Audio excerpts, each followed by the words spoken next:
Salve, salve, bom dia, começando mais uma semana com mais uma live aqui no Instagram, uma live diária. Hoje é a live número 50, veja você, completando aí 50 lives em sequência e vamos falar mais uma vez do livro Grouped, certo? Oitavo capítulo, aliás, sobre esse livro, um capítulo bem interessante, cheio de grandes ideias, cheio de ensinamentos aí com base em pesquisas científicas que, num primeiro momento, ajudou o Paul Adams a construir um dos produtos mais utilizados do mundo, que é o feed de notícias do Facebook, e agora vai nos ajudar também a construir o nosso marketing, certo? Os nossos negócios, as nossas operações do dia a dia. Então esse oitavo capítulo é muito interessante, ele se chama Como o Nosso Viés Nos Influencia,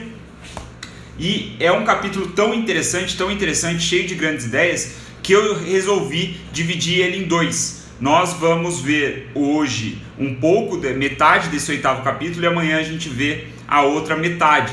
Então, começando, por que eu resolvi fazer isso? Porque eu achei que a gente perderia muitas grandes ideias se eu fizesse em uma só live, e aí tentando deixar mais ou menos no tempo de live que costuma ser, aí de 15 a 20, 25 minutos talvez. Para falar tudo eu acho que eu vou precisar de duas lives, então por isso, hoje a gente vai ver os dois primeiros tópicos dentro desse capítulo 8, amanhã a gente vê os outros dois tópicos dentro desse capítulo 8. Então, o que é, como o nosso viés nos influencia, o que significa isso, o que é viés? Para você que não sabe o que é viés, é uma tendência anormal aí que tende a tomar um partido de uma maneira injusta, vamos dizer assim. É uma tendência que nos influencia a escolher entre mais de uma opção, um caminho, coisa assim, só que de uma maneira injusta aí, bem enviesada, não sei como eu posso explicar isso com outras palavras, mas o viés, ele tende a nos levar por um caminho específico, Tem o viés de confirmação, por exemplo, quando a gente está buscando informações, a gente tende a buscar informações que batem com aquilo que a gente já acredita, que está de acordo com aquilo que a gente acredita. Esse é o viés de confirmação. Então, como o nosso viés nos influencia, é sobre isso que a gente vai falar hoje. Um capítulo muito interessante, gostei muito de ler. Para mim, até agora, esse foi o melhor, então por isso vamos dividir. Então vamos lá. Esse capítulo tem 4 tópicos, vou falar para vocês quais são os tópicos e como a gente vai dividir. O primeiro tópico é que outras pessoas nos enviesam, certo? Então outras pessoas nos influenciam até essa tendência de escolhas, como eu acabei de falar. O segundo ponto é que a nossa percepção de valor também nos enviesa. O terceiro ponto é que os nossos hábitos nos enviesam. E o quarto ponto é que estímulos ambientais nos enviesam. Então, como a gente está falando num capítulo, um assunto de viés, de tendências nas nossas escolhas, nas nossas opções, todos os subtópicos, todos os tópicos dentro desse capítulo é sobre viés, obviamente. Então hoje a gente vai falar sobre como as pessoas nos enviesam, ajuda a moldar essa tendência, e como a nossa percepção de valor também ajuda. Amanhã a gente vai ver os outros dois tópicos e eu espero que vocês entendam a importância que eu estou dando para isso, porque eu acho que é muito palpável para o nosso dia a dia, no marketing aí, trazendo para as redes sociais. Eu sei que muita gente que acompanha as lives quer melhorar ou já quer começar a criar conteúdo nas redes sociais, construir audiência, coisa do tipo. Então, começando lá com o primeiro tópico, sobre outras pessoas nos enviesam. O que o Paul Adams quer dizer sobre isso? Ele começa, a primeira frase desse capítulo é a seguinte, se alguém nos dá alguma coisa, nós naturalmente temos o desejo de dar algo em troca em algum ponto do futuro para essa mesma pessoa. Então, se alguém nos dá um favor, se alguém nos dá alguma coisa genuinamente ali, sem esperar alguma coisa em troca, nós nos sentimos meio que em dívida, entre aspas, com essa pessoa, a ponto de querer retribuir com ela um favor no futuro, certo?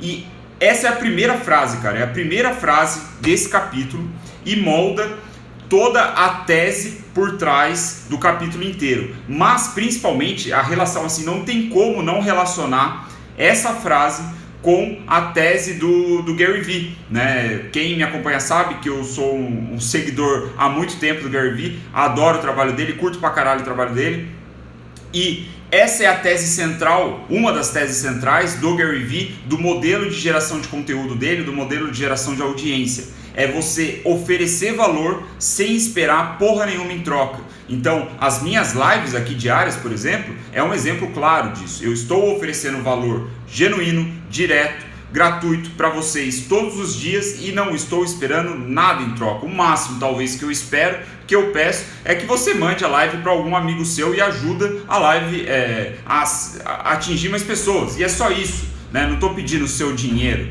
Então, o ponto aqui é que isso é uma forma de que as pessoas acabam enviesando, né, o nosso comportamento. Assim que a gente recebe algo genuíno de valor, a gente tende a retribuir isso para frente. Então, quando você está criando conteúdo e você quer construir audiência, você quer falar com muita gente, você quer atingir, quiçá, milhões de pessoas, a única forma, ou melhor, a melhor forma para você fazer isso é entregando valor genuíno sem esperar nada em troca. Primeiro, porque é o que se deve ser feito, certo? E segundo, porque isso de fato vai trazer um resultado para você no médio e longo prazo. Talvez não imediato, mas no médio e longo prazo, se você for repetindo isso, você vai construir essa audiência. Então essa é a base. Se você quiser anotar uma coisa, se você quiser sair da live, né? Embora você vá perder, se você sair agora você vai perder muitas outras grandes ideias, mas se você sair da live com só esse argumento, só com esse pensamento e levar para a sua prática, cara, você já está feito. Como eu falei, essa é a base, o fundamento central da tese do Gary Vee. E agora a gente vê aqui, eu lendo isso daqui, e ele cita pesquisas científicas ao longo de todos os capítulos, ele mostra por A mais B, né, por que isso daqui ajuda a persuadir as pessoas, né, de uma maneira positiva, claro.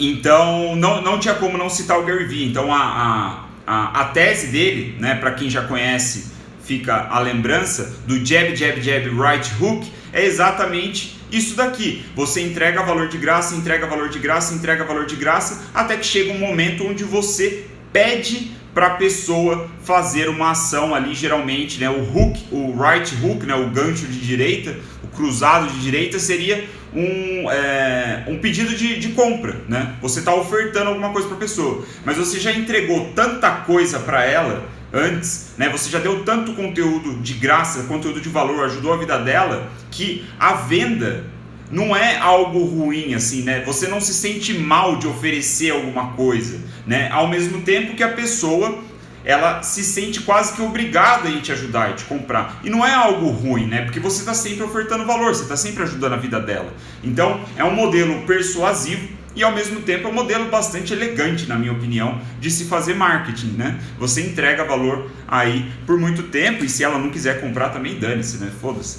Então você segue sua vida, mas a tendência é que isso dá muito certo. Beleza? Aí outro ponto ainda sobre esse viés de confirmação, ou melhor, como as pessoas nos enviesam, não tem nada de confirmação, eu estou confundindo as coisas. Tem um outro ponto interessante que eu também lembrei do Gary, que é o seguinte: o Paul Adams aqui, ele fala que as similaridades com outras pessoas também nos influencia. Como assim? Se a pessoa nasceu no mesmo bairro que você, ou se de repente vocês têm a mesma idade, ou se vocês têm o mesmo tom de pele, ou se, sei lá, vocês têm descendência do mesmo país, lá da Itália, alguma coisa assim, ou se vocês torcem para o mesmo time, e aí foi o ponto que eu me lembrei do Gary. Isso faz com que o nosso comportamento seja influenciado através do comportamento das outras pessoas também, com essa mesma similaridade. E aí eu lembro do Gary porque, assim, assistindo os conteúdos dele, vlog, etc., eu já vi ele falando mais de uma vez que uma das formas dele tomar a decisão de compra é ele saber que a pessoa que está vendendo algo para ele torce para o mesmo time que o dele, né, o New York Jets. Se a pessoa torce para o mesmo time que o dele, a chance dele comprar a parada é quase 100%. Né? Ele diz: o meu comportamento é moldado dessa forma, porque ele é fanático pelo New York Jets, e se ele conhece um outro fã, um outro torcedor do New York Jets, ele vai querer apoiar esse cara de alguma forma, né? Ele vai comprar o produto ou o serviço que o cara está oferecendo para ele, porque ele se sente conectado, existe essa similaridade. Então, aqui o que o Paul Adams levanta é que é interessante você descobrir quais são possíveis interesses, assim, similaridades da sua audiência, onde você pode trabalhar, né? Onde você pode criar um vínculo ali, uma relação que não necessariamente é sobre o seu negócio, né? Por exemplo, hoje o Gary ele tem frentes do negócio dele que trabalha com esportes, mas antigamente, até onde eu sei, não tinha, né? Ele trabalhava com grandes marcas e a maioria não era necessariamente de esportes.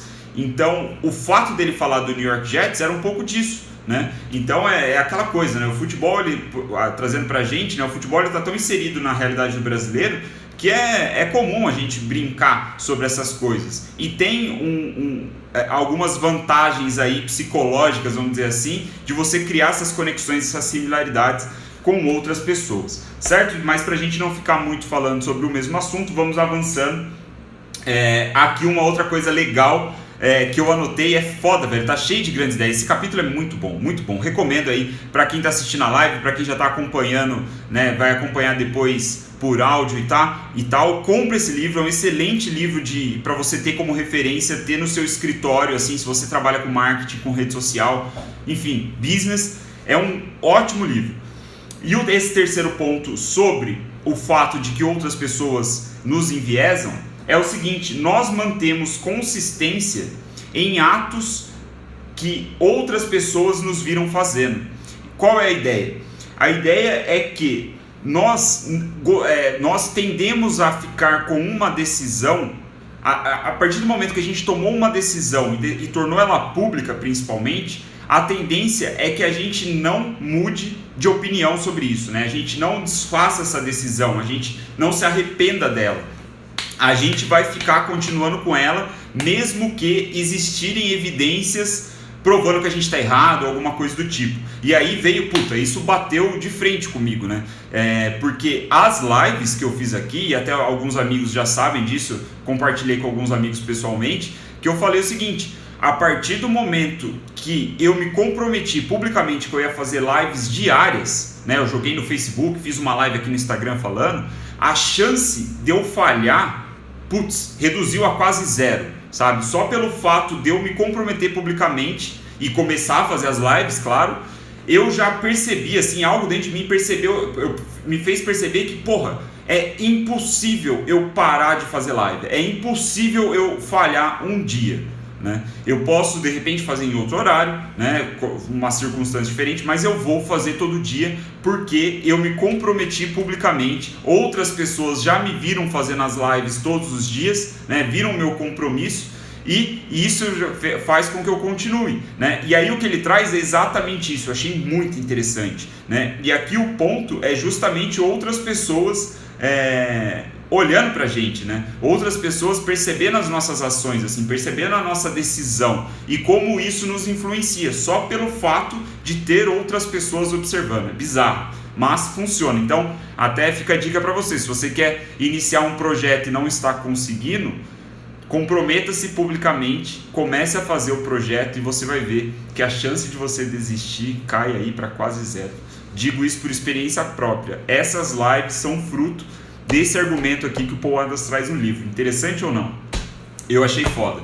Então, aí o que é importante, né? Aqui que a gente traz aí de uma grande ideia, aqui um quick tips, né? Que o Paul Adams escreve aqui, é o seguinte: o importante é entender as crenças do nosso público-alvo, mesmo que não tenha relação direta com o seu negócio, certo? Então eu dei o exemplo lá do New York Jets, ele traz um exemplo bem legal da American Express, que é o seguinte: a American Express, ela percebeu que o público-alvo dela tinha uma crença de apoiar negócios locais, apoiar pequenos comerciantes ali do bairro, da cidade e tudo mais. Isso era natural para o público-alvo que a American Express queria atingir, ou de repente de uma maneira generalizada, não sei, ele não entra em detalhes. Mas o ponto é esse: eles perceberam essa crença. Aí o que a American Express fez? Eles criaram o Small Business Saturday, né? Tipo um evento assim que todo sábado, a ideia desse evento era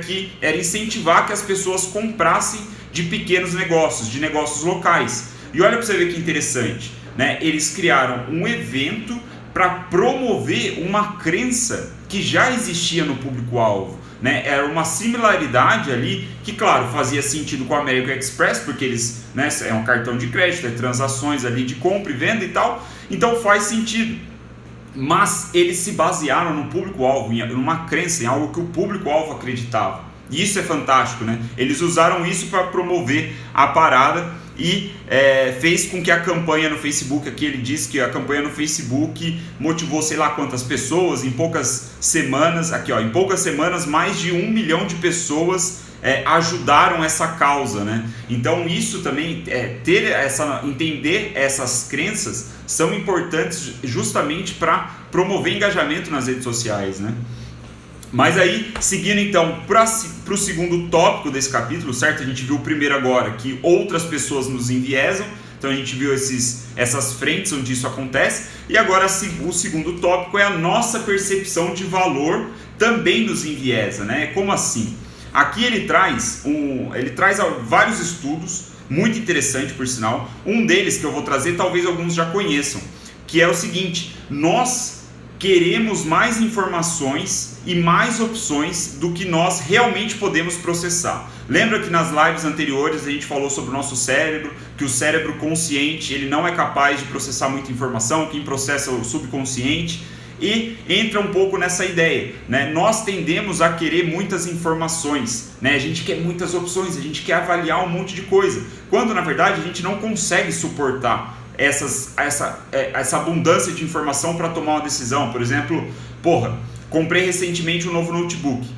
A caralhada de opção que eu tenho de processador e HD, e se vai ter SSD, se vai ter placa de vídeo, uma porrada de coisa, é muita informação. Quando na verdade o ideal é que eu tenha as informações pontuais. E é o que o Paul Adams fala aqui. Ele cita um estudo, que aí o que eu disse que talvez alguns de vocês já tenham ouvido, que é o seguinte: eles conduziram um estudo e aí os pesquisadores colocaram lá uma bancada com um pote de geleia no supermercado, e num primeiro momento eles colocaram 24 opções de geleia nessa bancada aí, nesse standzinho, 24 opções. Nesse primeiro caso, 60% das pessoas que passavam paravam e olhavam para os 24 potes de geleia, mas apenas 3% comprava um pote, certo? Aí beleza, aí eles fizeram a segunda parte da pesquisa aqui. Em vez de colocar 24 opções, eles colocaram 6 opções de pote de geleia.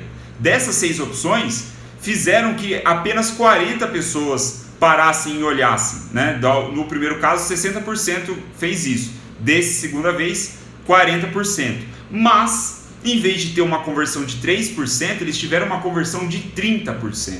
Porque as pessoas elas tinham menos opções para considerar, né? Elas tinham menos opções para pensar e analisar e ver qual que elas queriam e tudo mais. Então ele diz que embora um número maior de opções chame mais a atenção das pessoas, isso não significava um aumento das vendas. E aí ele descreve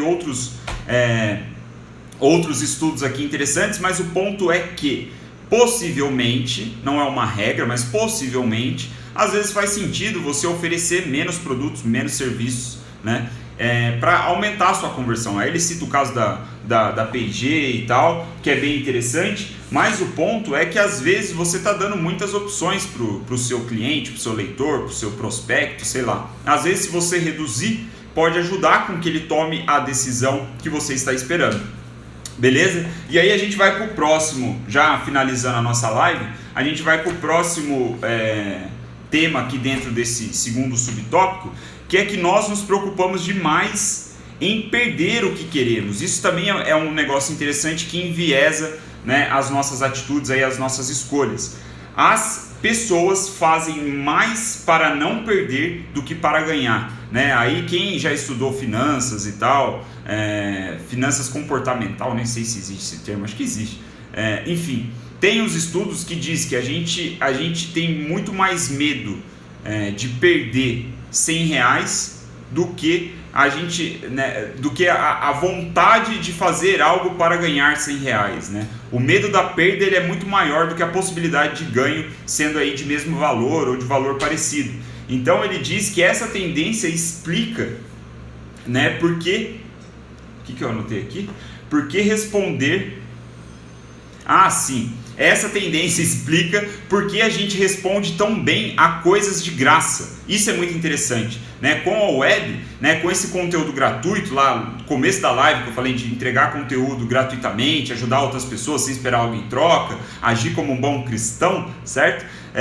Isso também tem a ver com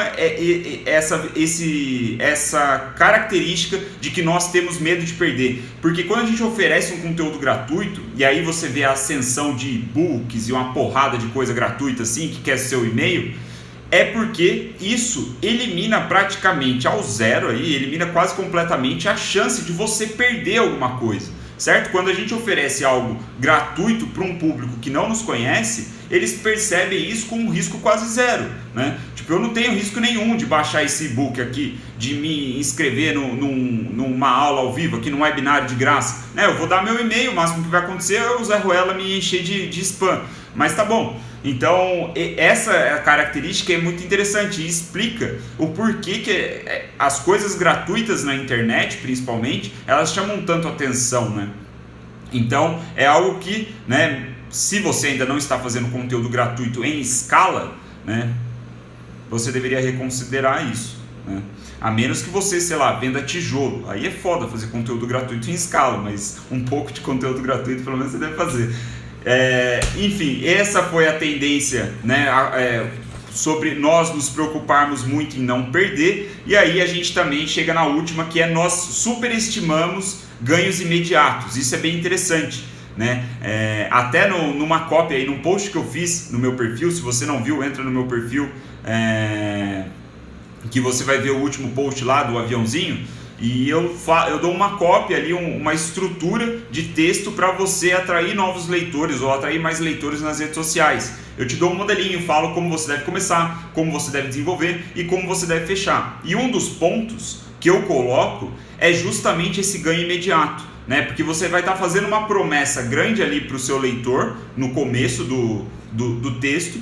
E nas listas, né, na lista que é o desenvolvimento, eu falo que o primeiro item da lista ele deve ser um ganho fácil, um ganho imediato, algo que você coloca para o leitor imediatamente pensar, caralho, eu consigo fazer isso, ou eu já estou praticamente, eu já tenho praticamente pronto isso aqui. Então esse ganho imediato faz com que o cara fique animado para ler o seu texto inteiro. Então, essas características, esses pontos, é interessante ler aqui de novo, né? Porque é algo que a gente pode levar para a nossa prática. Então, o ponto final é que nós, seres humanos, superestimamos ganhos imediatos, né?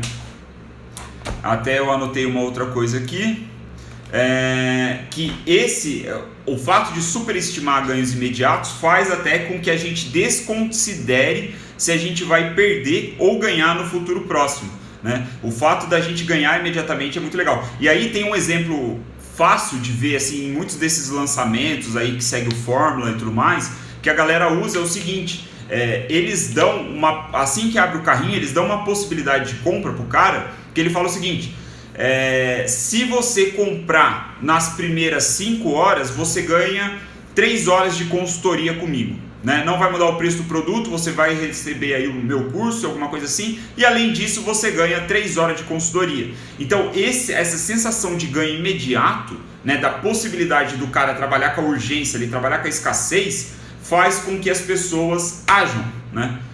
Assim, de repente um pouco sem pensar, talvez, mas é uma forma de você usar isso ao seu favor, né, quando estiver moldando aí uma estratégia de venda, né? Uma oferta, uma boa oferta. Então, muitas ofertas de venda têm esse gatilho mental aí sobre ganhos imediatos, né? Até outra dica também para cursos, né? Para você fazer com que a pessoa já sinta que ela fez a compra certa do seu curso ou do produto de uma maneira geral, você dar uma vitória rápida para ela e um ganho imediato para ela logo nos primeiros vídeos, nas primeiras aulas. A sensação dela vai ser, porra, valeu a pena eu ter comprado isso. Então, um pouco dessas ideias, já estamos aí batendo 25 minutos de live. Como eu falei, a live seria maior mesmo, eu até dividi esse capítulo. Amanhã a gente vai ver a continuação desse capítulo, porque tem muitas boas ideias. E é isso, pessoal, por hoje só, segunda-feira começando. Muito obrigado pela sua atenção nessa segunda-feira de manhã maravilhosa, né? Véspera de carnaval, é aquela semana gostosa para a gente trabalhar até o cérebro não aguentar mais, certo? Nos vemos aí amanhã às 9h03 da manhã com a continuação desse livro. Como você pode perceber, o livro tem 10 capítulos, né, como eu vinha falando, e a gente acaba com ele já essa semana. No final dessa semana a gente já vai começar com o quarto livro, quarta temporada, meu amigo. Quem diria? 50 lives em seguida. Muito obrigado pela atenção de vocês. Obrigado para quem compartilha essa live, para quem traz os amiguinhos, né? Tem sempre pessoa nova chegando, tem gente que assiste depois. Porra, é um prazer do caralho para mim fazer isso aqui para vocês, né? Como eu sempre falo, eu percebi que quando eu morrer, eu quero ser um profissional lembrado que dominava teoria e prática, e para um dia, quem sabe, eu chegar a dominar a teoria, eu preciso ler pra cacete. Todos os dias eu preciso ler para chegar um dia, quem sabe, dominar a teoria. E o livro da vez é o livro Grouped. Aí já respondendo a Aurinia Crafts, certo? Livro Grouped é o livro da vez, então todos os dias eu leio um capítulo, faço o meu estudo, faço as minhas anotações e trago aqui para vocês nessa live diária da manhã para começar o seu dia e levar aí um pouco da teoria para a sua prática, beleza? Nos vemos então amanhã. Muito obrigado, pessoal.